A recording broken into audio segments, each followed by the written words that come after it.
What's happening, YouTube? I got a really cool video for you today. I'm going to be showing you a necklace I made. I've been working on this for about a week now and I just now got it done, so here it is.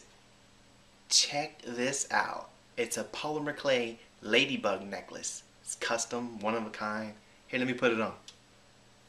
What do you think about that, huh? Is that awesome? I'm probably not helping this necklace out by wearing it. It probably should be on a girl. But anyhow, I just wanted to try it on and, wear my little jewelry I made here. Um, Actually putting this on, I've already tried this on before. Now that I put it on, I think I want to make me a necklace. A guy, like a guyish necklace. So that might be pretty cool. I'm really liking the whole jewelry thing. And anyhow, in this video, I know it's an incredibly long video. I'm going to be showing you how I made this, except for the little green parts. I'm very sorry about that. That's not in the video. It was a last minute. Literally, I was up till 4:30 last night making beads, these little green beads. It's basically a little scrap cane I made out of some clay. I did post some photos on Facebook and Google Plus, so if you want to check that out, maybe I'll put some in the end of this video. Also, the main feature of this necklace is it's not really the charm. It's the ladybug beads. These are made from cane slices. At the end of the video, I'll leave you a link to the actual video I made creating the cane, the ladybug cane. So this is super cool. I hope you enjoy this video, or at least, watch it for me if you love me. But anyhow, let's get started. I'm really anxious to show you everything I've done. Some of this is in time lapse, some of it's not, but what do you think, huh? This necklace is made out of polymer clay. It's an oven baked clay. It stays soft, it never dries out, and it pretty much is workable forever until you're ready to bake it. I baked this necklace in the oven, the white beads, for 40 minutes at 275 degrees, and I baked the little green beads at the same temperature but for about 25 minutes. And there is some seed beads, which are glass beads, silver glass beads in between. This necklace is double stringed and double clamped. It's made to last, pretty much. But anyhow, let's get started. I do hope you enjoy. To make my ladybug charm, I'm going to be using black, cadmium red hue, and just a little spot of white for the eyes. Start off by rolling your black into a ball. I'm not going for a perfect round circle, it's more of a elliptical oval circle. But that's about how big I want it to be. Once you get it the size you want, you just take your knife or whatever it is you're using and cut it in half. This is also a good way to make two identical ladybugs too. You just cut it in half like this. Kind of make it round again because it distorted a little bit after cutting it.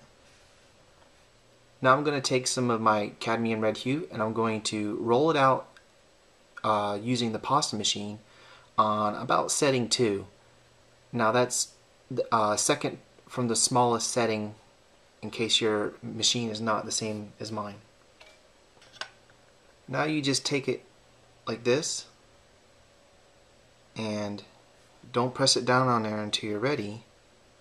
What you're wanting here is it to be touching on one end and a slight gap on the other.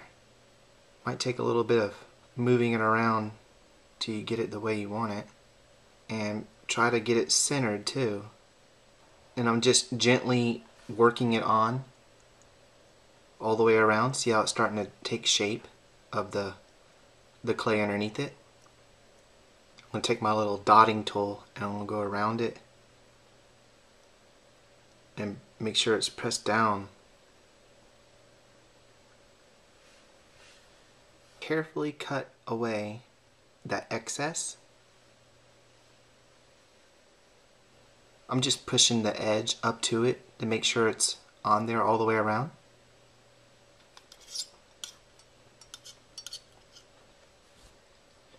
Now I'm just going to mix up some of the black And I'm going to shape it into another little ball. Kind of like so. And then I'll be cutting that in half as well. Also, so it fits right on the body, you'll want to cut one of the ends off and kind of make it flat like that. This way you can just go like this, press it up against there. That's looking like a ladybug to me. Happy little ladybug. Now before I do anything else, I'm going to take some more of this black clay and I'm going to roll it out on the pasta machine. Now the reason I'm doing this is because I want to take this and kind of free it up and put it on here. Reason being that having that backdrop of clay, it'll help keep all this together.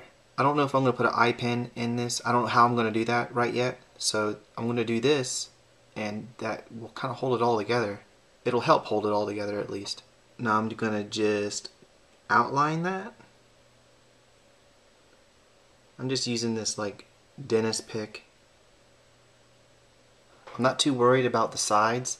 I can't really tip it over to show you, but it's like not the cleanest looking thing on the sides. But I'll sand this when I'm done, so I'm not worried about it. I'm going to take this little black right here and roll it into a real teeny snake and cut me 6 little pieces off of it. Now I'll kind of roll them up into a ball. So I'm going to use these 6 right here since that's pretty close. I'm not even going to try to use my hand. I'm just using this dentist pick and I'm going to kind of place them on like that.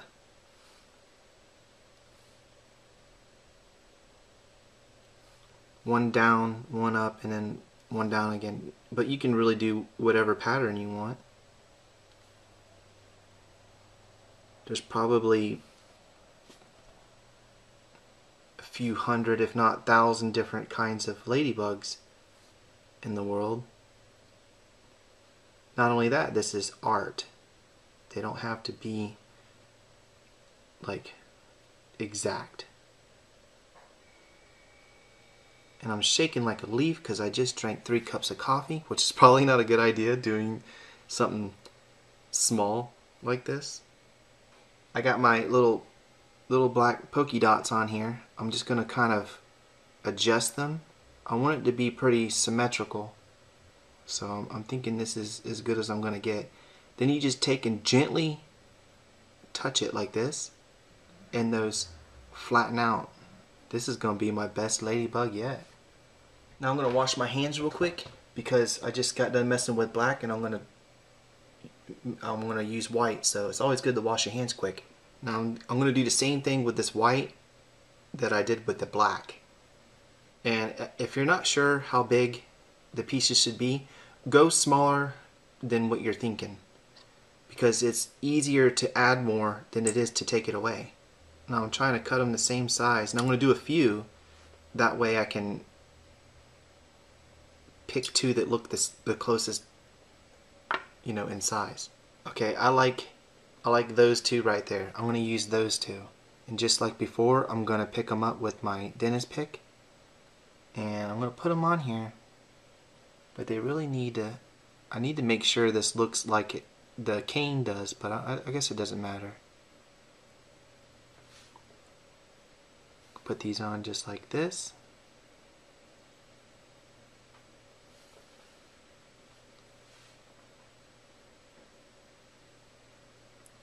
And then gently, real gently press down on them.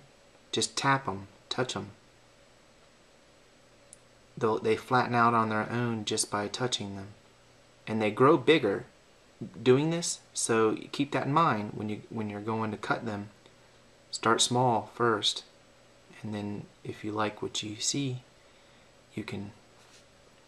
But that's it. We have a really cute little ladybug here, and this is a charm. This is going to be the centerpiece of my necklace.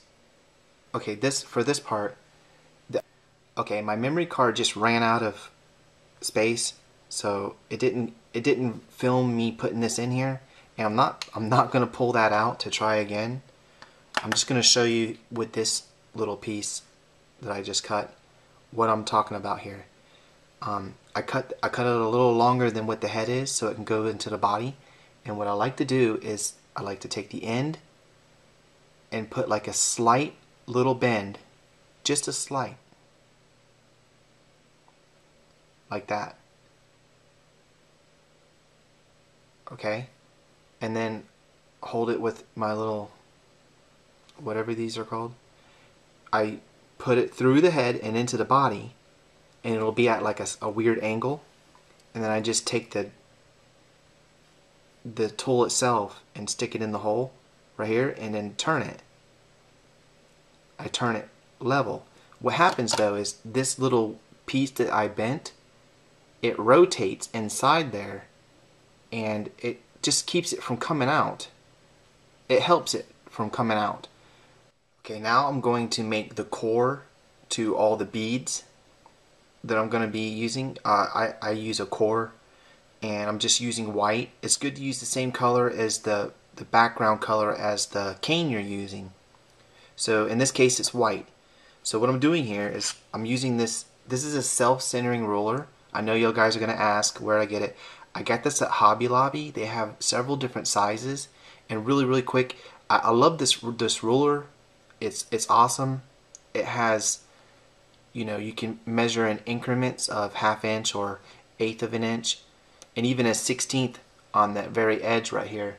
One thing I really like about this is the printing that they use actually goes through the whole plastic. It's not just a surface, so if you scrape it or something, this is not coming off. I've been using this for years, and I have a little one around here somewhere. I don't know where it went, but it's an awesome ruler. You should really pick one of these up. They might have them in other places, but anyhow, I roll this out into a snake, try to make it real consistent all the way across. And to make the core to my beads, which I'll then cover with, you know, a cane that I made, I'm going to just take my knife and cut, and in this case it's just, I'm just doing 1/2 inch intervals like this. And I like to get up over, like on top of it when I'm cutting it, to make sure I'm cutting even. Of course I'm doing this for the sake of the camera so y'all can see. And I'm not even using this. I've already got these already cut. This is just for an example. I'm just showing you how I do it. Now, in a roundabout way, these are pretty much the same amount of clay. I mean, it's not like perfectly the same amount. Then you just take each one of these pieces and you just roll it into a ball. And you make however many you need. But this is how I go about making all my, you know, little core pieces. Just thought I would, you know, throw that in there and show you. I find myself using this, something like this, as a template. It's to give me the basic shape of how the necklace will hang off somebody's neck. Probably shouldn't really be that wide. I don't think anybody's neck is that wide, except maybe Hulk Hogan or something. But anyways, it's like I'll know my focal point will be right here, and I just work my way out with beads. And it's good to try to, you know, it gives me a little idea of what's going on here. This is just a piece of paper, and you can cover this with wax paper, and this will stay underneath it. I'm not going to do all that because I don't really need to. But starting off, here's my charm. It'll go like this in the middle, and then I have all my little white core pieces that I have cut and rolled out. I can just add my cane slices to those. So check that out. That's starting to look like a necklace. The next step will be to cut me off a little section of that cane I made and reduce it more and cut me some slices, and I can put them on each one of these beads here. So let me do that. Okay, here's the cane I made a while back. It's the Ladybug cane, and you can see some slices I had. I store my canes in some wax paper, and I just fold it over, and it keeps it clean and pretty much safe. But from what I've seen on the internet, people typically they sell 2-inch slices, usually 2 inches, and it's usually about as thick as a quarter. This is about as thick as a quarter. So what I'm going to do, I'm going to cut off 2 inches and see if that'll be enough to build me a necklace here. So I'm just going to put it on my little self-centering ruler and cut on a 2-inch mark. Well, a little bit more than 2 inches.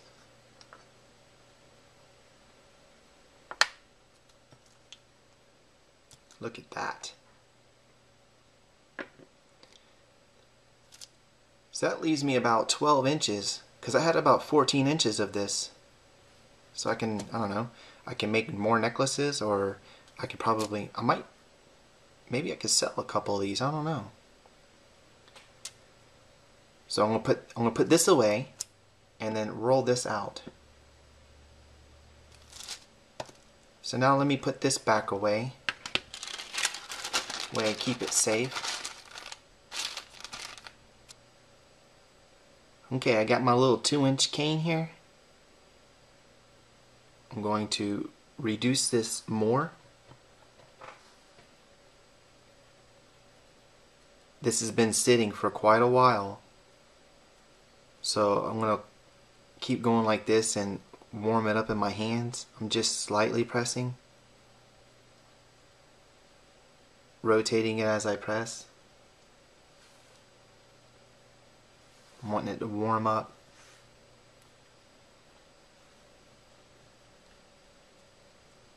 Starting in the middle, mainly. Always turning it, and I'm squeezing gently.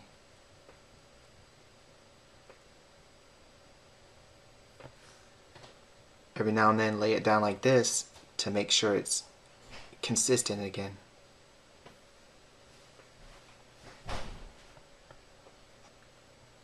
Okay, I'm gently rolling it and I'm pulling outwards like this. Same way I would reduce it from its original size. And of course, I'm going to have the ends there's gonna be some waste on the ends. You can't really avoid that. Comes with the technique. You gotta be careful not to get too rough with it, because as it starts heating up, it'll really start reducing, and you can like put dents in it and stuff. And I'm trying to keep it as consistent as possible. And I want to roll it into a very small cylinder or snake, so when I cover my beads, the cores that I just made, I can get quite a few of these on there. That's about the size I want, so I'm ready to go. I'm ready to cut this into slices and cover my bead cores.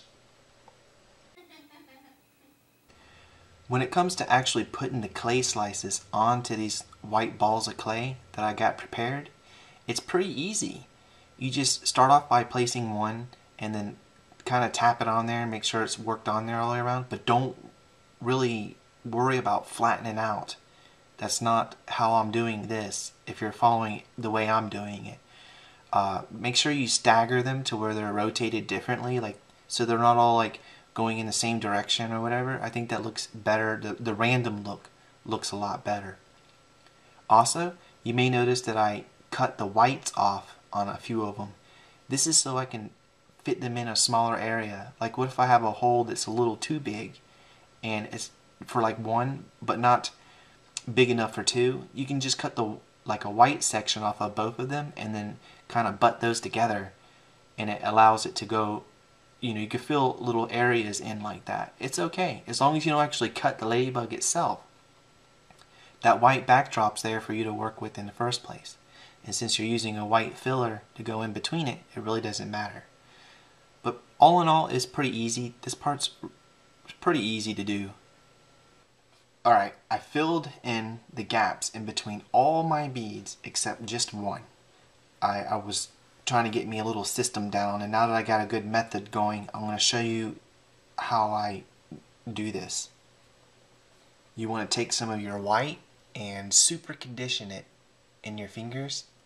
And by super condition, I mean basically you're just getting it really hot. I don't know if you noticed, but if you overwork the clay, it'll actually start breaking down and start sticking to your fingers and stuff. That's actually what you're wanting here. Then you just roll a little bit out like this. And what I found to be really easy is you just take your thumb and roll it into that crack like that. And the bigger areas obviously will take more clay. But work your way around each individual cane slice. Even if they're touching, put some there.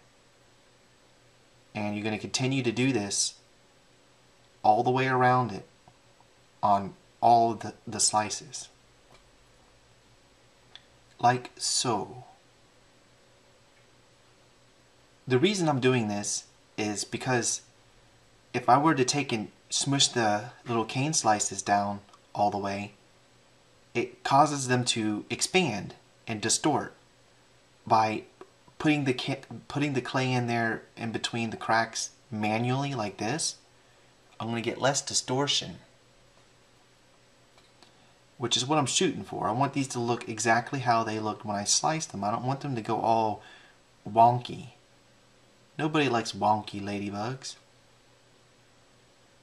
And another little tip, in between touching that and the white clay, just take some, I'm using this gray clay, just take and press your fingers in it really hard like that, and then wipe them on a tea towel, and you'll find that it takes that red out. That way you don't have to wash your hands 50 million times. Take your time to look it over and make sure you didn't miss anything. And I know this looks messy. It's not the cleanest looking thing. But what I'm going to do is I'm going to sand this after it's baked. So all the high area will get sanded off, leaving just some hopefully really sharp looking images of ladybugs. This is a lot more work doing this like this, but I'm thinking it's going to look really, really good. And then once I'm done, kind of gently press on it like this and rotate it all around every which way. While you're doing this, you could be checking it for areas you missed. I got everything on here, and if you look, it looks more like a kind of like a soccer ball. And it has like this soccer ball look to it. But like I said, this is going to get sanded, and it'll bring out the brilliance of these ladybugs, and there won't be too much distortion. But on that note, I really appreciate you guys for taking the time to watch this incredibly long video. It means a lot to me. I know it's a little on the long side, but I just wanted to show you very clearly everything I did to make this necklace, just in case you wanted to make one yourself. That's what this channel is all about. Please give this video a thumbs up and like it, because I super love it when you guys do that. Yeah, it helps me so much, and I get so happy every time. And give me a comment. I love comments. Give me 2 comments. Watch the video twice. No, I'm kidding. You don't gotta do any of that. But seriously, like the video. Give me a comment. See you next time. Thank you so much for watching.